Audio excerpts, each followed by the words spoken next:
Lift Up, and it's Friday's Wildcard topic, where I choose from one of my books and I will go through it and find a topic that we'll be talking about for the next 15 minutes or so. And I'm just going to riff. And the idea behind these, if you haven't been here yet, is it's all about personal development and professional development and finding your way through this particular lockdown in Ontario. If you're joining us from somewhere else around the globe, and you're able to be out right now, I hope you're like in a restaurant on a Zoom, or watching live. But this is really just a chance to, every day do something thoughtful to hope lift your spirits in some way, or at least give you some ideas that might challenge your thinking. Greg is here. Amanda is here. We've got happy Fridays all around. Awesome to have you both. And I love your, Amanda, I keep meaning to tell you, I love your avatar. You've done such a great job on that avatar. So if you're wondering where I'm getting the comments from, those comments are on LinkedIn. If you're watching on Facebook or YouTube, I can't actually seem to get the comments in. So please come on over to LinkedIn, go to my profile, which is easy to find. It's Allison Graham. All right. So yesterday I said, which of my books shall I pull a topic from? And it turns out the request was number 4. And then the request for number 4 means it's from the newest book, Take Back Your Weekends, which is very much a mini book because it's intended to be a super, super duper fast read. And right now it's available as a download. In the coming weeks, it will be available as a thicker, because I'm adding in some coaching questions into the paperback. It will be available on Amazon. So I'll let you know. But this is the book that was chosen. James, hello, TGIF, happy Friday. And as a business owner, Fridays don't mean much, except now I have to choose or get to choose. I'm going to finish editing the book this week. Okay, are we ready for the drum rolls, folks? Let's do this. Little book. Tell me when to stop. Oh, there's our page. Let's look and see what our wildcard topic is for today. Task, obstacles, and adversity. James, you just heard about all this in the talk I did for your company on Wednesday, but you'll get a little bit more of it right here. So what's the particular piece? Oh, about drama. Okay, great. I believe that we as a society bucket everything under the word stress. And when we do, we actually are doing ourselves a disservice. We're disempowering ourselves to deal with our stressed feelings because we call all these challenges and we bucket them together as stress. And so instead, I want you to look at what's causing you stress. We can look at that, does it really cause you stress, or are you interpreting it as stress? That's another story. But turn it into, are they tasks? Are they obstacles? Or are they adversities? And here's the difference. A task is something we must do. An obstacle is something we must solve. And an adversity is something we must heal from. And as a society, we tend to flip our emotional contribution to these different types of challenges compared to what really naturally would work for us. So what I mean by this is it's very often that we'll hear things like, oh my gosh, I've got so much to do, and like dramatizing and glorifying busy. When in actual fact, they're just a bunch of tasks that you need to get done that don't require your emotional contribution and connection. Obstacles, we tend to dramatize. So, for example, sorry, I maybe said that wrong. So the task we tend to wear as a badge of honor, like, oh my gosh, I'm so busy. And somehow that makes me feel important. And then obstacles, we dramatize, like, oh my God, you wouldn't believe what happened. Or, telling a story that happened. I mean, I had an obstacle last night, actually. I wrote a post about it. But I didn't call everybody and go, oh my God, you wouldn't believe it. What happened, I actually choked on it turns out a shard, or which is technically not the right word, but that's what they called it, of bamboo from Chinese food. So I guess they clean the wok with bamboo. and it got in the rice, and then it got in my throat. And all I could say was, call 911. And it wasn't even that clear. But anyway, I live to tell the story. But let's imagine it's your colleague who's driving you nuts. Okay. And so or like, drop the ball on something. And you're like, oh my gosh, this person never gets their work done. And I'm pulling up the slack or whatever. And then you get stuck on these obstacles. And when I do my full keynotes and the conversation, like I talk about, it's an obstacle is like we're on a path and there's a log that's fallen on the road, the path that we're on. And it's the equivalent of, instead of just figuring out, am I going to go over the log, under the log, around the log, blow the log up, move the log out of the way, we actually go and sit on the log and start hugging the log and going, oh my God, everybody look at this log. And when we think about that in terms of our obstacles that just need to be solved, we can actually end up glamorizing these obstacles and then we aren't as objective about how we solve them. So this is, okay, so tasks, obstacles, and then there's adversities. And adversities are catastrophic external forces that will forever change the way you know your life to be. A divorce, a pandemic, a cancer diagnosis or another issue, a surgery gone wrong that causes permanent damage. There's just lots of it. Somebody you love dies. Like, those are adversities. And they deserve our emotional commitment, our emotional, what's the word I'm looking for? Contribution, right? Like, we can't cheat grief.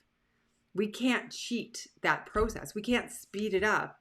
Actually, we can slow it down, but we can't speed it up. And here's what I mean by that. If you're feeling devastated about something, and instead of staying busy and trying to ignore the worst emotion, I mean, I used to call it my gotta go technique. Like, I don't like how it feels over here, so I will go over there. And I'll tell you, that is not good long term, because you end up pushing it down and pushing it down and pushing it down. And eventually when you push too many things down, it catches up with you and usually shows up in the form of some sort of a physical issue. But yeah, it's a problem. But here's the thing. Our adversities, we tend to minimize their impact when we talk to other people. So you might say, oh, how are you doing? Welcome back. It's, or like, hey, you're going through chemo. How are you doing? And somebody may say to you, oh, I'm fine. I'm fine. No, you're not fine. Like, you're scared or you're heartbroken or you're, feel awful or, whatever that word may be. Right? Or maybe you feel hopeful because you're getting really great results. I don't know. But fine is not it. So when you think about tasks, obstacles, and adversities, if we are glorifying tasks, like, oh my gosh, I'm so busy, look how cool I am. And then we're holding on to our obstacles, so we're not having the objectivity and the ability to solve them faster. And then we minimize our emotions with our adversities, then we actually are not, it's really hard to be happy and truly a whole person and at peace if we are living that type of a scenario. And no judgment, because this is society sort of feeds us into this way. Like, think about even as a kid. You were taught, or at least, I had that experience, not anybody wrong, but don't cry, right? Or like, you've been there, where you fall off a bike and your foot, you've hurt your knee. And if you're lucky enough, you've got somebody who's going to come running over to you and pick you up off the sidewalk and take you inside and clean it up. And you're like, right? All upset because you're a kid. And, somebody cleans it all up and puts in the polysporin and the Band-Aid. And they're like, don't cry, you're fine. And it's like, kiss it a little better, oh, doesn't that feel good? And you're like a kid and you're like, no, it still hurts. It hurts. But I know I'm not allowed to cry. Right? And then, you go for ice cream and you mask that, like deflect. Okay. And I understand we don't want somebody crying for an hour over their knee, but it's like, if you need to cry, cry and feel the emotion, because then it'll move. Like, we need to teach kids how to move their emotions and allow it to flow. But then we get a little bit older and we're on the playground and we get bullied and we come home and we're crying. And then the answer is, you know what? Don't take it personally. They're just jealous. It's okay. Don't worry about it. Don't cry. Then we get older and, maybe something's really upsetting and somebody is saying, oh, don't cry, don't cry, don't cry. And we're taught to push it down, push it down, push it out, turn off the emotion. And I really believe turning off the emotion is what gets them stuck. So we got to feel them. We got to feel the worst. So remember I said you can't speed up grief, but you can absolutely slow it down. And what I mean by that is, if you don't allow yourself to feel the feels, to go through the human experience of the worst times, we're never going to get you for, what, I was in the middle of it. I'm glad to hear that you're all doing well after almost choking on the bamboo. Oh, yes. Your Irish cabana would give you the Heimlich maneuver as well as CPR to your life. Yeah, thank you. I appreciate the effort on the the CPR. I had to do it to myself, by the way. When you have bamboo stuck in the back of your throat, I will save the details of how I actually managed to save myself without an ambulance on the way. Thank you, James. It's good to know that if I'm ever choking on a bamboo shard, you will save me.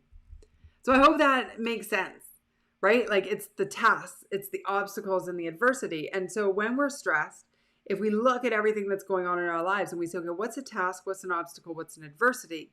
And then we say, okay, with the task, I just got to get them done. So we got to blast through all the fanfare that goes with them.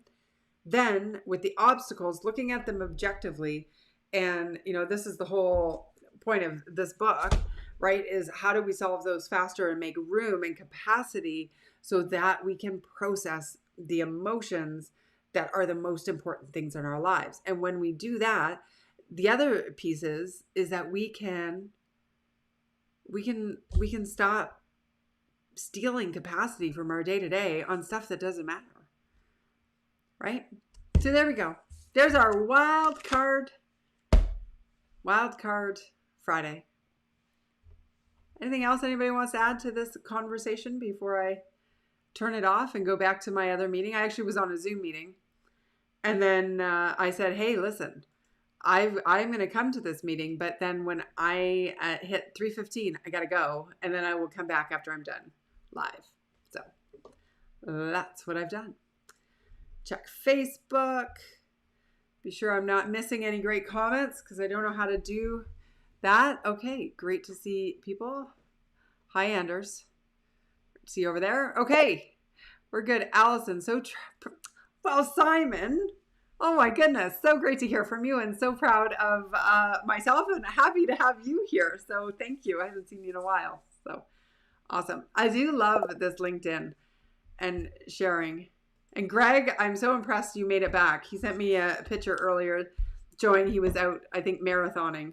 And when I say marathoning, I mean because you're running farther than I'm running. So I know you weren't marathoning, but I know to me it would feel like I was marathoning if I were doing what you were doing.